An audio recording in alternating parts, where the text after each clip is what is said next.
Saya merasakan di mana-mana rakyat merasa bahwa kita terus pada komitmen kita untuk selalu berpihak kepada rakyat, berpihak kepada kepentingan nasional. Kita melanjutkan dasar-dasar yang sudah diletakkan oleh Presiden sebelumnya, tapi kita bertekad untuk terus memperbaiki semua kebijakan, memperbaiki sistem yang perlu diperbaiki.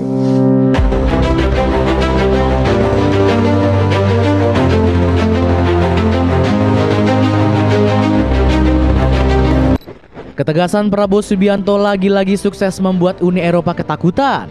Bagaimana tidak, Presiden ke-8 Indonesia ini menyentil Uni Eropa yang menolak membeli sawit dari Indonesia. Prabowo Subianto nggak segan-segan mengancam bakal memberhentikan ekspor sawit. Tentunya ini berdampak besar pada kestabilan minyak goreng mentah di benua biru. Keputusan berani ini semata-mata hanya ingin menjaga sawit Indonesia yang kerap dikeruk oleh asing. Penasaran kisahnya seperti apa? Dengerin ceritaku sampai selesai. Dengar-dengar lagi loh keberanian Bapak Prabowo menyetop kelapa sawit untuk luar negeri, membuat ASEAN itu terkagum-kagum dengan keberanian Bapak Prabowo. Memang the best buat Indonesia. Kita lanjut loh, gimana berita selanjutnya? Oke. Eropa panik nggak dapat impor. Karakter pemberani Prabowo Subianto menghadapi pemimpin dunia sudah nggak perlu diragukan lagi. Keberanian politisi 77 tahun ini pun sudah tersohor sampai ke pemimpin negara lainnya. Para pemimpin dunia sangat segan dan menghormati figur Pak Prabowo. Omongan RI1 ini pun kerap menggertak sampai akhirnya membuat kepala negara lain merasa ciut. Belakangan ini Pak Prabowo kembali ngegas mengancam negara-negara Uni Eropa. Pasalnya banyak negara dari benua biru ini yang secara aneh memboikot produk sawit Indonesia. Komoditas perkebunan unggulan tanah air ini disebut mulai nggak laku di pasar global. Namun Pak Prabowo merasa heran sampai akhirnya membuat banyak negara kebingungan. Pasalnya negara-negara Uni Eropa seperti Austria dan Belgia disebut dilema berat. Pasalnya mereka membutuhkan sawit dari Indonesia namun nggak didukung oleh kebijakan organisasi. Pak Prabowo pun nggak takut untuk memberi ancaman kepada negara-negara Uni Eropa. Bahkan mereka bingung waktu mereka mau ngomong-ngomong membatasi kita tidak boleh ekspor. Eropa kan mau membatasi, bingung sendiri akhirnya. Oh terima kasih, kita nggak jual ke Anda. Terima kasih saya bilang. Ucap RI1 dengan sindiran tegas. Pak Prabowo pun tersenyum kecut karena mengetahui kalau sumber daya alam Indonesia sangat dibutuhkan. Ketum Partai Gerindra ini pun heran kenapa banyak negara yang masih gengsi. Saat keliling di luar negeri saya sampai ngeri sendiri. Mereka terlalu banyak berharap di sana. Terutama mereka sangat membutuhkan kelapa sawit kita. Ternyata kelapa sawit kita jadi bahan strategis rupanya. Banyak negara takut tidak dapat kelapa sawit, ucap sang presiden lantang. Majukan ekonomi lewat pertanian. Prabowo Subianto langsung mengusung rencana besar untuk mengatasi ketergantungan pangan dari luar. Politikus Gerindra ini mengusung rencana swasembada pangan bagi Indonesia. Rencana ini dinilai mampu untuk membawa Indonesia memperkaya hasil pangan dari dalam negeri. Saya telah mencanangkan bahwa Indonesia harus segera swasembada pangan dalam waktu yang sesingkat-singkatnya. Kita tidak boleh bergantung dari sumber makanan dari luar. Benar. Tegas RI1. Gagasan ini muncul akibat Indonesia yang dinilai masih terlalu bergantung pada produksi pangan dari luar negeri. Sebut saja beras yang masih banyak diimpor dari Vietnam maupun Thailand. Bahkan Indonesia tercatat sudah mengimpor beras sebesar 22 juta ton selama tahun 2024. Padahal Nusantara memiliki jumlah lahan sawah yang lebih luas dibanding kedua negara tersebut. Langkah untuk mempercepat swasembada pangan diperlihatkan dengan wacana untuk stop impor beras di tahun 2025. Hal ini sudah dikonfirmasi langsung oleh Menteri Koordinator Bidang Pangan. Dalam ratas yang pertama, pemerintah Indonesia sudah memutuskan untuk nggak mengimpor beras dari negara tetangga di tahun depan. Ucap Zulkifli Hasan. Iyalah. Selain itu, Zulkifli Hasan juga menyebut Prabowo akan menaikkan harga hasil produksi petani. Rencana ini digunakan untuk semakin meningkatkan jumlah petani muda di Indonesia. Tadi sudah diputuskan oleh Bapak Presiden. Kabar gembira untuk para petani, harga gabah sudah disepakati naik dari Rp6.000 menjadi Rp6.500 harga HPP beras. Kedua, jagung disepakati harganya naik dari Rp5.000 menjadi Rp5.500. ucap Zulhas. Bahkan gebrakan yang dilakukan Prabowo ini dinilai akan sangat menguntungkan para petani. Hari ini kita mengambil keputusan bersejarah. Berapapun produksi gabah dan jagung, petani akan ditampung sesuai dengan harga yang telah ditetapkan oleh pemerintah. Iya Lur ya, kalau kita misalnya menghargai para petani jagung maupun beras, mereka akan lebih semangat ya. Karena memang kita tahu sendiri tahun-tahun belakangan ini kan memang gabah dan juga beras di Indonesia itu sangatlah murah, itu membuat para petani itu malas menanam padi Lur. Mudah-mudahan dengan hadirnya Bapak Prabowo yang menaikkan harga gabah dan juga jagung membuat para petani itu semangat lagi Lur ya, terutama para petani-petani muda dan semangat untuk membangun Indonesia menjadi lumbung swasembada pangan di dunia, dan agar Indonesia tahun 2025 ini tidak mengekspor lagi beras dari Thailand atau Vietnam Lur, karena memang disebutkan reporter tadi wilayah pertanian Indonesia itu lebih luas daripada negara-negara yang mengekspor beras kepada kita. Kok bisa gitu Lur? Kenapa? Apa petani-petani di Indonesia sudah tidak mau lagi menanam padi atau hilang kemana atau gitu Lur ya? Jadi aneh aja Indonesia mengekspor berasnya ke luar negeri. Indonesia sendiri mengimpor beras dari luar negeri, itu kan sangat terbalik sekali Lur ya. Ada permainan apa sebenarnya di belakang itu enggak ini banget kalau menurut gue Lur. Harusnya Indonesia malah harus impor terus, karena memang Indonesia negara luas dan lahan pertaniannya itu di mana-mana masih luas Lur ya. Itu diakui oleh geografis Indonesia sendiri. Kita lanjut. Ambisi besar kembangkan bisnis. Ambisi terus apa? Prabowo Subianto juga berniat mengembangkan bisnis pertanian di tanah air.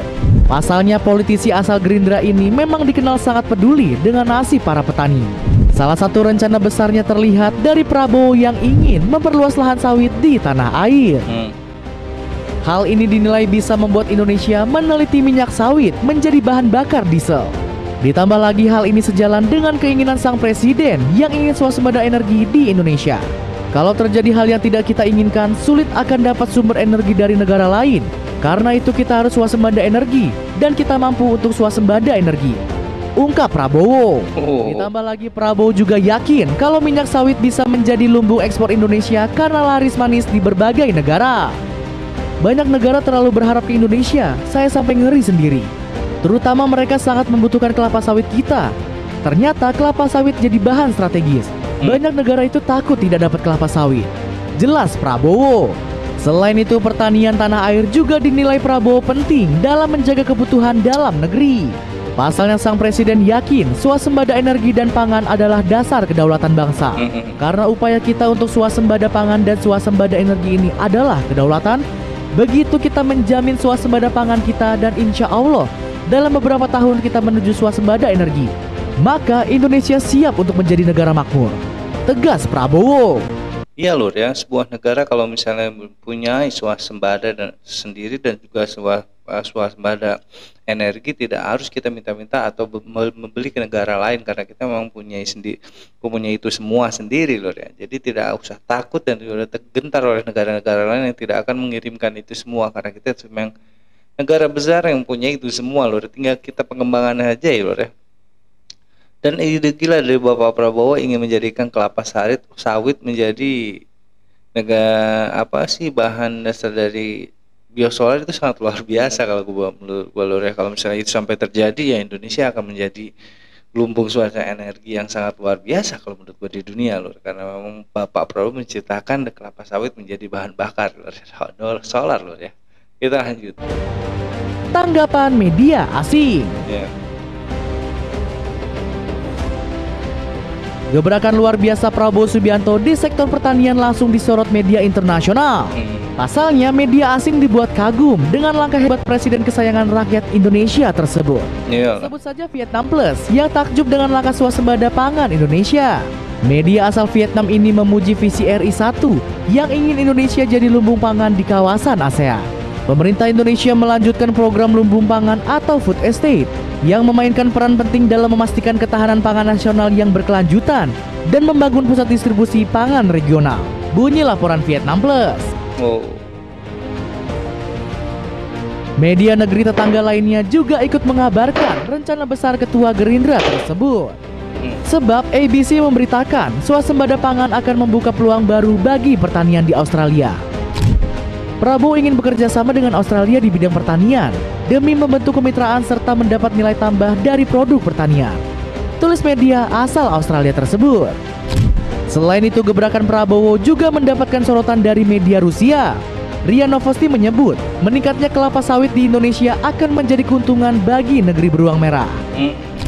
Rusia sebagian besar mengimpor minyak dan lemak nabati, terutama minyak sawit dan turunannya dari Indonesia sebesar 53,8%. Bunyi laporan RIA Novosti. Banyak juga ya. Ditambah lagi Rusia sudah mendukung program swasembada pangan Indonesia melalui impor pupuk. 35,2% dari total ekspor yang dikirim Rusia ke Indonesia merupakan produk pupuk. Lanjut laporan tersebut. Keren banget Lur ya. Pokoknya Indonesia di tangan Bapak Prabowo Subianto akan menjadi bangsa yang sangat ditakuti dan juga bangsa yang sangat kaya raya nantinya Lur ya. Karena ide-ide dari Bapak Prabowo yang luar biasa ingin menjadikan Indonesia sebuah negara swasembada pangan dan juga swasembada energi, yang bila itu terrealisasi Indonesia tidak usah mengimpor dari negara-negara lain tentang itu Lur ya, karena memang Indonesia sendiri sudah mempunyai itu semua. Indonesia negara besar Lur, asalkan ada pemikiran tembusan yang luar biasa untuk menggali potensi-potensi apa saja di Indonesia, itu semua akan terbongkar dan juga akan menjadi sebuah kekuatan besar untuk Indonesia sebenarnya Lur ya. Bahkan negara-negara lain saja itu seperti yang kita dengar dari reporter video ini, kelapa sawit kita sangatlah diminati dengan negara-negara luar negeri Lur, karena memang kelapa sawit adalah salah satu dasar untuk memasak, dan juga itu sangat luar biasa. Dengan kelapa sawit itu sendiri Bapak Prabowo memerintahkan untuk diteliti karena mungkin bisa digunakan untuk bahan biosolar Lur ya. Kalau itu terjadi luar biasa banget ya. Dan sebenarnya Indonesia 2045 nanti memang menjadi Indonesia emas di tangan Bapak Prabowo itu sangatlah terlihat sekali dengan cara Bapak Prabowo membangun Indonesia dari sekarang Lur ya. Baru beberapa bulan saja menjabat sebagai Presiden Indonesia, Bapak Prabowo sudah menunjukkan kualitas yang sangat luar biasa untuk Indonesia yang lebih baik lagi, dari pertama memberantas para koruptor dan juga menundukkan asing, bersahabat dengan negara-negara asing yang kaya ataupun yang miskin, tidak memandang bulu. Luar biasa banget ketegasan Bapak Prabowo menjadi contoh untuk negara-negara lain Lur ya. Amerika pun tidak bisa berkutik dengan kebijakan-kebijakan yang sangat menohok dari Bapak Prabowo. Pokoknya kita dukung terus Presiden kita Bapak Prabowo Lur. Sekian reaction dari gue kali ini. Kurang lebih gue minta maaf. Assalamualaikum warahmatullahi wabarakatuh.